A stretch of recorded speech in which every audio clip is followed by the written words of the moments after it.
Man उनका अपना एक पोत था, समुद्री जहाज था, और उसके साथ वो व्यापार करने के लिए समुद्र मार्ग से दूसरी स्टेटों में जाया करते थे। उसके साथ और भी उसी शहर के आसपास के काफी अन्य बनिए लोग भी साथ जाते थे उसके जहाज में किराए पर, और अपना सौदा लाया करते थे। सेठ जी बाहर गए हुए थे और पीछे से उनकी धर्म पत्नी, जिसका नाम धर्मवती था, वो बहुत धार्मिक थी। सेठ दामोदर भी बहुत नेक आदमी थे, भक्ति बहुत विश्वास करते थे परमात्मा। और हमारे हिंदू समाज के अंदर राम और कृष्ण, गणेश और इन भगवानों से ऊपर कोई हमारा इष्ट नहीं था। और ये सभी क्रियाएं हम किया करते थे, जो वो कर रहे थे, जो हम करते हैं वैसे ही वो किया करते थे। उस समय परमात्मा ने के बहुत से शिष्य हो गए थे और बहुत दुख दूर हो गए थे। एक दिन ऐसे ही उस सेठ की पत्नी धर्मवती के पास एक बहन गई उसके पास कि बहन, हमारे घर पर सत्संग है, आप आ जाओ। तो उसने सोचा चल मेरी वो बहन ज्यादा उसके निकट थी और पहले कई बार चर्चा कर रखी थी उसने परमात्मा की। तो कर्मवती ये कहा करती, कभी आसपास तेरे आपके गुरुजी आवे तो उसमें बताना, मैं दीक्षा अगर ज्ञान समझ में आ गया तो मैं दीक्षा लूंगी, वैसे नहीं लूंगी। तो उस बहन ने अपना सत्संग करवा लिया और उसको अपनी सहेली को आमंत्रित किया। पुण्यात्माओं, परमात्मा का ज्ञान ओए होए, और ज्ञान सब ज्ञानड़ी, कबीर ज्ञान सो ज्ञान, जैसे गोला तोब को करता चले मैदान। परमात्मा ने सृष्टि रचना सुनाई। परमात्मा जहां भी नया सत्संग करते थे सबसे पहले सृष्टि रचना सुनाया करते थे, और फिर मालिक की वाणी में उनके शब्द में ज्यादा कसक थी, आत्मा तुरंत खिंच जाती थी। सारा ज्ञान सुना। धार्मिक देखो, पुण्यात्मा होती है ना, वो घनी अटबट नहीं करा करती, सारा प्रमाण सामने। और फिर अग्रम अग्रम तो धर्मवती उस बहन का एकदम सिर गया शरीर। जब सत्संग परमात्मा ने कर लिया 2 घंटे और बैठ गए, 10-20 भगत थे, अपनी अपनी कहन लागे। तब उसने परमात्मा ने कहा बेटा दीक्षा लेगी। वो कहने लगी महाराज मेरी आत्मा तो मानना है, मैं दीक्षा लूं आपकी, मुझे ज्ञान पूर्ण रूप से समझ में आ गया। कुछ तो उस बहन ने कई बार सुना रखा था, और फिर परमात्मा ने फिर उसको सही सुचारू कर दिया। पर भगवान है मेरा एक समस्या है मेरे सामने। तो परमेश्वर कबीर जी ने कहा बोल बेटा क्या शंका है वो बता मुझे। कि यूं कहा करें, यूं सुना है मैंने कि जोड़े में नाम लेना चाहिए। मेरा पति गया हुआ प्रदेश में धन कमाने के लिए, और वो आ लेगा तब नाम लूंगी, लेकिन मैं अब मुझे ऐसा लग रहा है कि मैं इस घर से बाहर कदम रखूंगी आपकी झोंपड़ी इस स्थान तक, कभी मेरी मृत्यु ना हो जाए। आज मुझे आपके सत्संग से एक एक पल भारी हो गया कि ये जीवन नाश हो रहा है मेरा, तो मैं नाम कैसे लूं। परमात्मा बोले बेटा ये भ्रम जो इन मूर्खों का पैदा किया हुआ है, तुम एक दिन जन्मे नहीं, एक दिन मृत्यु नहीं होगी। आपके पति आपसे बड़े हैं, वो पहले जन्म हुआ, आपका बाद में हुआ। और दूसरी बात यह है कि अध्यात्म मार्ग में फिर उसने कहा जी मैंने उनसे पूछा नहीं है, और आज तक मैंने कोई भी काम उनसे बगैर पूछे किया नहीं है, और कहीं वो मुझसे नाराज ना हो जाए, मैं पाप की भागड़ ना बन जाऊं। परमात्मा ने कहा बेटा आत्म कल्याण के मार्ग में किसी से पूछने की आवश्यकता नहीं, और सभी कामों में सलाह ले सकते हो, सभी बातों में। इसमें एक पल भी देर नहीं करनी चाहिए, कोई पाप नहीं लगे। अब वो चाहे नो ठीक, गुरु जी के मुख से जो शब्द सुन लियो फाइनल सच्ची है, महाराज फिर दीक्षा दे दो। अब उसने नाम ले लिया। अब रोज ये मंत्र आप देख रहे हो, ये मंत्र दिया करते दाता सबसे पहले, केवल बीच बीच के 5, अब हम हिंदू इनके ऊपर आरूढ़ थे ही, लेकिन वो मंत्र गलत जाप करे थे। ये मूल मंत्र है इनके। जैसे आपको बहुत बार बताया है, जैसे एक भैंसा होता है या ये बैल होता है, खागड़ जिसने कहे, उसने वैसे कहे जाओ भैंसा भैंसा, कतई नहीं सुने। अरे एक बार न्यू कर दिया हुर्र, वो न्यू देखेगा और भाग उसकी तरफ दौड़ना हो जाएगा। तो उसका अट्रैक्शन है, विवश है उसके उस शब्द से, वो खिंच जाता है। तो ये वो मंत्र है। और परम संत से लिए बिना ये मंत्र सूखे जाप करने तो लाभ नहीं हो। एक नियम है, उस नियम के अनुसार ही आपने चलना पड़ेगा। तो ये मंत्र दिए उसने, मतलब गदगद होगी, अक्सर भगवान ही न था। ये यही तो हम देवता पूजा करते थे। परमात्मा ने कहा बेटी अब पूजा नहीं है, ये यहाँ के संरक्षक हैं और मूल पूजा तो सतगुरु की है। अब परमात्मा ने उस समय ये तत् और सत और सार, ये सारनाम ये छुपा कर रखना था। ये प्रथम मंत्र इसलिए दिया था कि इनके संसारिक काम सुलझे रहेंगे, इनको सुख होता रहेगा, इनकी भगवान में आस्था बनी रहेगी और इस मंत्र से इनका जन्म मनुष्य का होता रहेगा। इन आपको यहाँ तक लाना था, इस बिचली पीढ़ी तक। धर्मदास मेरी लाख दुहाई, ये मूल ज्ञान और मूल मंत्र की बाहर ना जाए। मूल मंत्र मूल ज्ञान बाहर जो पढ़ी, बिचली पीढ़ी हंस नितर ही। मूल ज्ञान तब तक छुपाई जब तक द्वादश पंथ ना मिट जाए। जब तक ये कलयुग 5505 वाला समय नहीं आना था, तब तक इसको गुप्त रखना था। सभी महापुरुषों से परमात्मा ने प्रतिज्ञा दिला दी थी।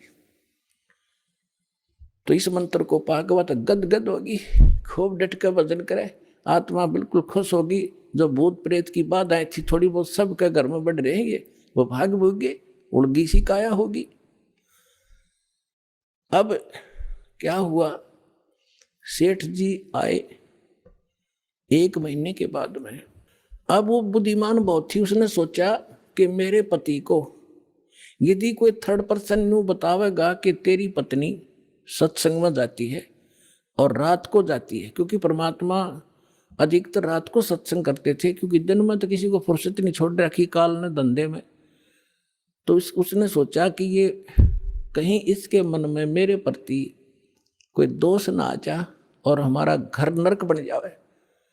अब क्या हुआ, जिस दिन वो सेठ वापस आया उसी दिन सत्संग था भगवान का और किसी के आसपास ही।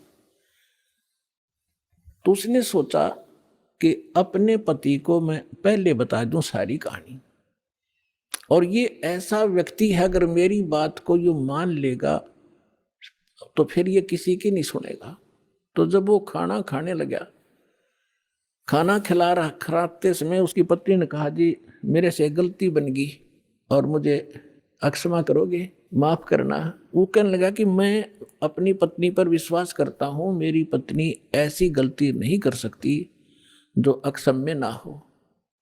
फिर भी बता अक जी सचमुच माफ कर दोगे, गुस्सा तो नहीं होगे? अगर ना तो बता। मैंने जी आपके पूछे बिना, मैं ऐसे मेरी पड़ोसन नाम ले रखा है और उसके साथ में सत्संग में चली गई और परमात्मा की वाणी सुनी मैंने, मेरा दिल कर गया नाम लेने, और मैंने आपसे पूछे बिना दीक्षा ले ली। तो वो बोला बड़ी अच्छी बात, इसमें क्या पूछना था, या कोई बुरा काम किया तूने? भगवान की भक्ति की, बहुत अच्छी बात है।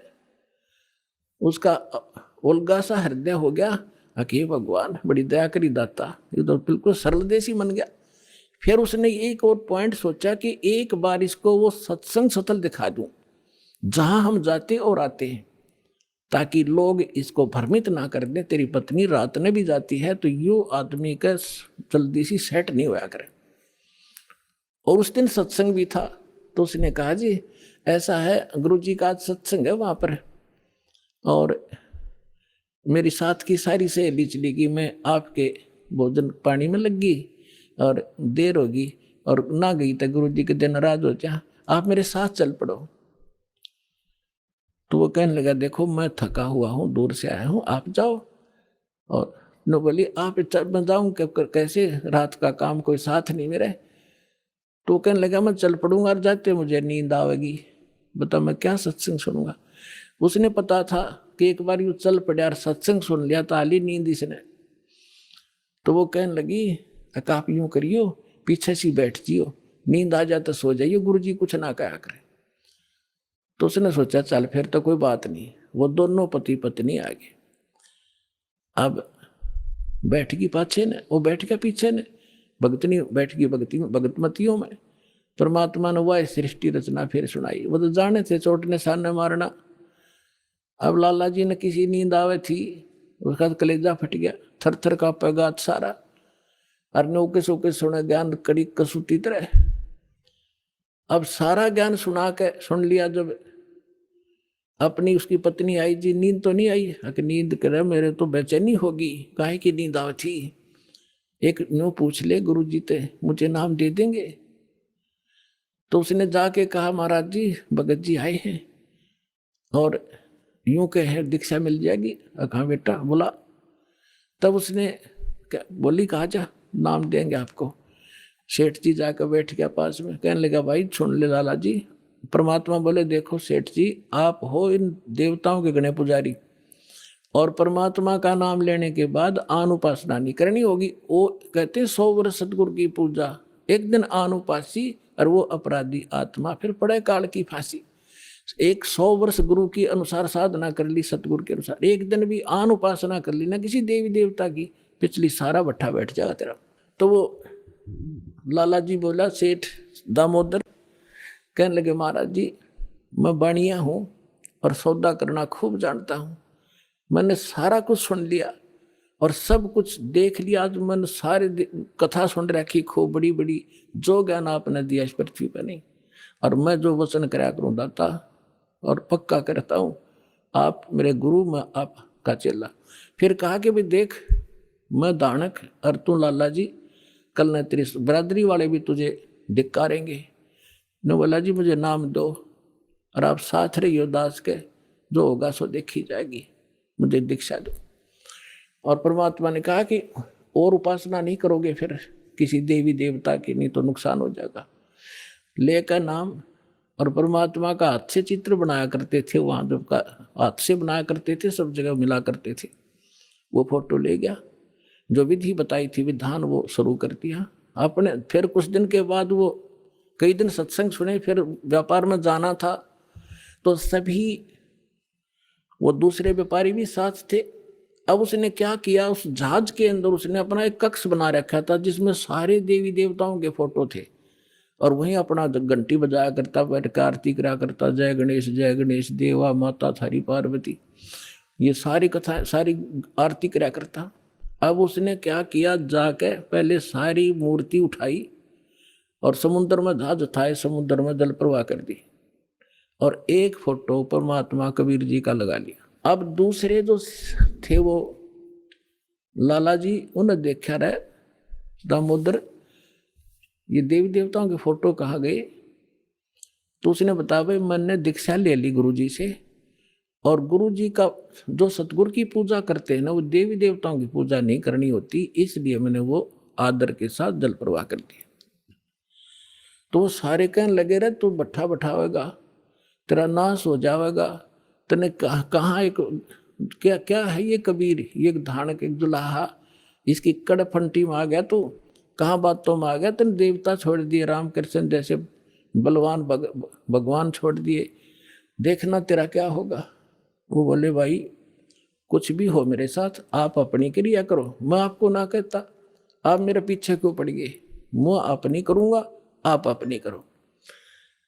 अब उस दिन उसके बाद उसको कबीर कहने लगे कि यू आ गया कबीर, दामोदर कहना छोड़ दिया। ने बोला भाई कुछ भी कहो, थारी भी जी पवित्र है, भगवान का नाम लेने थे, ठीक है मुझे मालूम है तुम किस विषय से कह रहे हो, कोई बात। अब वो चले गए और सब अपना माल लाद के बच्चों समेत जा रहे थे कुछ तो, क्योंकि 3-4 महीने वापस आया करते थे। जब वापस आ रहे थे पूरा माल लाद के, और बीच में जब आ लिए समुद्र के, एक भयंकर साइक्लोन उठा, तूफान, समुद्री तूफान 30-40 फुट ऊंचा होकर, और इतनी 200 किलोमीटर प्रति घंटा की स्पीड से चला करता, जहाज का तब निशान भी ना पाओ उसमें कित पड़ा है। और देख लिया उन नबी, क्योंकि छोटे मोटे तूफान कई बार ऐसे होते थे, उनको पता था ऐसी स्थिति थी बहुत भयंकर होती है। दिन का समय था, उन्होंने देखा तूफान उठ गया भाई। शाम का समय था, बिल्कुल सूर्यास्त होने वाला था। अब इतना भयंकर तूफान उठा, उन्होंने देखा कि वो तो भाई हो गया, काम बिगड़ गया। और तो थोड़ी बहुत तूफान दूर था, समुद्र में हलचल पहले शुरू होगी और जहाज डगमग करने लगा जो बुरी तरह। अब सारे अपने अपने देवता ने याद करें, कोई राम ने, कोई कृष्ण ने, जो भी जिसका इष्ट था। और दामोदर शांत बैठे। अब सब घबरा रहे थे, घिघी बंदगी, बच्चे मरे, सारी संपत्ति का नाश हुआ था। तो वो कहने लगे, दामोदर आप क्यों नहीं अर्ज करते अपने गुरुजी से कि मैं क्या करूंगा, मेरा गुरुजी तो गरीब सा व्यक्ति है, मेरे भगवान, और आपके इसे ताकतवर भगवान जी ने पहाड़ तक ठा दिए, आप बच्चों जोड़ा मैं बच जाऊंगा, आप कर लो अपनी अर्ज। जब उन्होंने देखा कोई जतन काम नहीं कर रहा, उनमें एक वृद्ध लाला जी था। नो क्या कर भाई, क्या अगर सतगुरु का भगत तगड़ा हो से आप एक वे अर्ज कर दो। नो बोला तुम बैठ जाओ, कदे बीच में फिर नो को महाराणे ने सुन ली थी, अग बैठा को नहीं जाता, तो कर लिया रजम बंद हो जाते। तब परमात्मा खड़ा होकर दामोदर ने कहा था, परमात्मा आपका ज्ञान समझ में आ गया और मैंने आपकी महिमाएं निकाल घड़ी गा रखी है, और दाता मुझ नीच के, ठीक है आप तो समर्थ हो, सक्षम हो, कुछ भी कर सकते हो, अगर आज कोई उकसुक होगी मुझ नीच के कारण होगी, मेरे में कोई त्रुटि होगी, मैं आपकी मर्यादा ठीक नहीं कर पाऊंगा। हे परमात्मा आपकी बेइज्जती का कारण ये दास बनेगा। न्यू कह कर बेहोश हो गया, हृदय से पुकार के। इस बात ने सोच कर मैं तो बहुत क्या करता, परमात्मा न्यू कर दिया, उसका न्यू कर दिया, उसके ऐसे कर दिया। इतने समय में अंधेरा हो गया, रात के 8-9 बज गए, और तूफान ऐसे चांदनी रात्रि थी, ऐसे बैठ गया जैसे छाड़ा सा वहीं का वहीं, नो का नो धरती।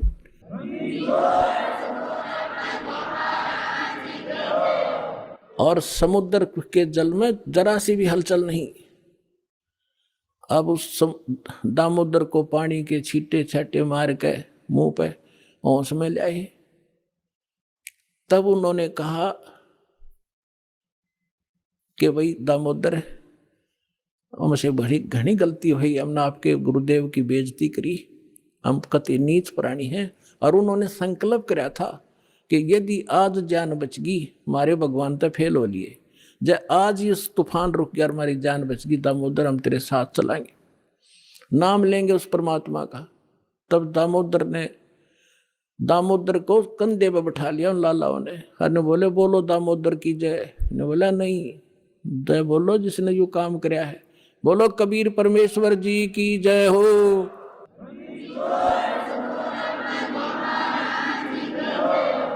अब उधर से परमात्मा उसी दिन रात्रि में सत्संग कर रहे थे 7-8 बजे सी, और सर्दियों का मौसम था। अब कुछ भक्त सामने आसपास बैठे थे।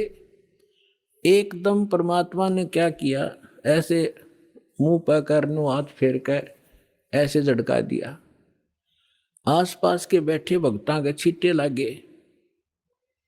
उन्होंने सोचा भाई पसीने कैसे आगे सर्दी में, गुरुजी आपका पसीने आगे? तो प्रभु बोले ना भाई पसीने को नहीं आए। और क्या था, ये पानी कहाँ से आ गया? कि मेरे भगत का जहाज डूबा था, दामोदर सेठ नहीं था, भी नाम लेके गया था, हाँ जी हाँ जी, उसका जहाज डूबा था भाई, अब वो उसने बचा कर आया हूं। अब वो भगत सोच रहे थे अब भाई, अब क्योंकि हम भक्ति अवश्य करते हैं लेकिन विश्वास दृढ़ नहीं होता। और परमात्मा कहते हैं कहा हो तो हरि नाम से, जब मन में नहीं विश्वास, बिना विश्वास के जो भक्ति करते हैं वो सफल नहीं होते। तो वो कच्चे से थे और मन में उनका न्यू थी, ऐसे ही शब्द गा रहे थे, ज्ञान सुना रहे थे, पसीने आगे होंगे, हमारे सामने बैठे और वहां कैसे समुद्र में जहाज बचा के आए हैं, वो तो बात कही आई हुई। अब वहां से जब वो चलकर आए सेठ, 1-2 दिन और लग गया उन्होंने। उस दिन फिर सत्संग हो रहा था। वो पहले अपने घर गया, घर जाके पता चला कि मेरी धर्मपत्नी भी उड़े जा रही है, सत्संग में गई हुई है। और सारे वो सेठ ने बोले पीछे घर जावांगे, और सारे बच्चा ने साथ ले रहे। पहले अब परमात्मा का उपदेश लेंगे, जब घर बढ़ाएंगे। अब हमारा बाकी आज का जीवन, आज के बाद का जीवन उनका ही हमारा, और सारे वहां चलेंगे सीधे, वहां 15-20 लाला जी और उनका परिवार। अब क्या हुआ, अब उधर सत्संग चल रहा था और वही भगत मिले जुले से वो आया करते उस क्षेत्र में, तो सारे वही बैठे। और पीछे तय क्या हुआ, वो सारे के सारे जाकर बाहर खड़े हो कहने जय हो पाबंदी छोड़ कबीर साहब की, जय हो भगवान कबीर साहब की। परमात्मा बोले रे बाहर कौन शोर कर रहा, पता करके आइयो। अब जो ही वो बाहर गए भगत पता करने, आंगन से बाहर देखा दामोदर को, वो सब जाने थे क्योंकि वो